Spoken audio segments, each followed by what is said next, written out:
तो अपने घर वालों को साफ साफ क्यों नहीं कहते तुम? खुद क्या वो अकेली कम थी? कैसे हो? तुम्हें पूछने का कोई हक नहीं। इतनी नाराजगी तुम्हारी सोच से भी ज्यादा। देख लिया तुमने, वो अपने बाप को भी ले आई है। दोस्तों, रिश्ते, मोहब्बत और सच्ची लव स्टोरी एक तरफ, लेकिन जब अपने ही पीठ में छुरा घोंप दें और गद्दारी पर उतर आएं, तो इंसान दिल से नहीं बल्कि रूह से टूट जाता है। आज का ये मोड़ इतना सनसनीखेज और जज्बाती हो चुका है कि आप देखकर हैरान रह जाएंगे। एक तरफ बाप की गंदमी सियासत और गद्दारी है, तो दूसरी तरफ मोहब्बत और खानदान की खोई हुई इज्जत का सवाल। कौन खेल रहा है किसके साथ चाल? कौन कुर्बान हो रहा है खानदानी अना की कुर्बानगाह पर? और क्या पारस और जवार की मोहब्बत इस नफरत की दीवार को तोड़ पाएगी या नहीं? कहानी की शुरुआत वहां से होती है जहां दिल की जज्बात और ज़मीर की सदा एक दूसरे से टकराती है। वो साफ साफ दिल खोलकर कह देता है कि मुझे बिल्कुल नहीं मालूम था, अब्बा की इस गद्दारी में और उनके इस घिनौने खेल में मेरा बिल्कुल भी कोई हाथ नहीं है। आप मेरी और जवार की शादी पर तो आएंगी ना? मुझे यूं रुस्वा और बेइज्जत नहीं होना है, क्योंकि आपकी इज्जत और हुर्मत मेरे लिए दुनिया की हर इज्जत से बढ़कर है। यहां एक शख्स अपनी सफाइयां पेश कर रहा है, अपनी ज़मीर की गवाही दे रहा है, क्योंकि उसका अपना बाप गद्दार निकल आया है। वो बेबसी से एतराफ़ करता है कि वो कमज़ोर था, वो हालात के सामने बेबस हो गया था और इसीलिए वो अपने हालात से शिकस्त खा गया।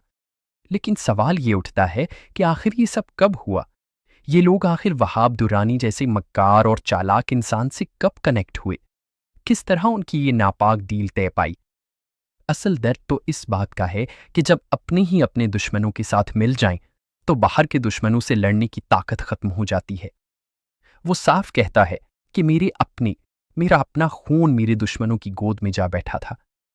लेकिन अब बात जबान की आ चुकी है। मैंने अब तुमको जबान दी है बेटा, और मेरी इस उम्र में, इस बुढ़ापे में अब मेरी इतनी ताकत नहीं कि मैं अपनी जबान से फिर जाऊं। अब बात करते हैं उस सब के पीछे छुपे हुए असल लालच यानी उस फाइल की। आपका भांजा अब वो फाइल हर हाल में ला कर देगा, वही फाइल जो वहाब दुर्रानी ने उसके बाप को थमाई थी। और उस फाइल की हकीकत यह है कि इस एक फाइल के मुताबिक उसकी करोड़ों और अरबों रुपए की जमीनें उसके नाम हो जानी थी।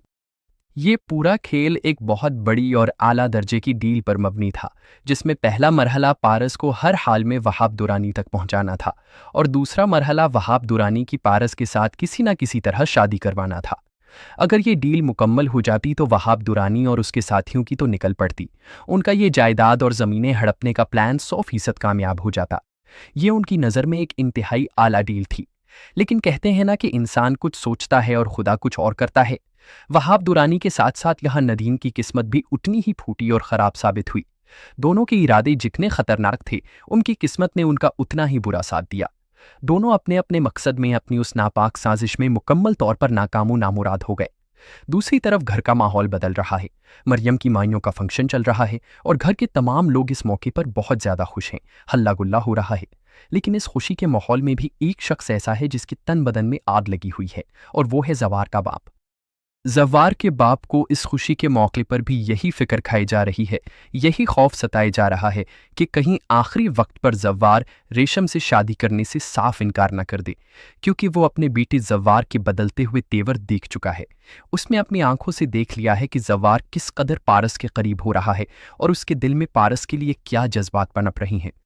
इसी डर के तहत जवार का बाप अपने बेटे के सामने जाकर खड़ा होगा, अपनी झूठी और सच्ची इज्जत का वास्ता देगा और जज्बाती ब्लैकमेलिंग करते हुए बोलेगा कि बेटा, हमारी बरसों की बनी बनाई इज्जत, हमारा खानदानी नाम कहीं तुम्हारी इस एक जिद और गलती की वजह से खाक में ना मिल जाए।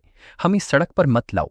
और जवार, जो अपने बाप की इज्जत और खानदानी दबाव के तले दबा हुआ है, मजबूर होकर अपने बाप से ये तल्ख वादा कर लेगा कि अब्बा जान, ऐसा कुछ भी नहीं होगा, मैं आपका सर नीचा नहीं होने दूंगा।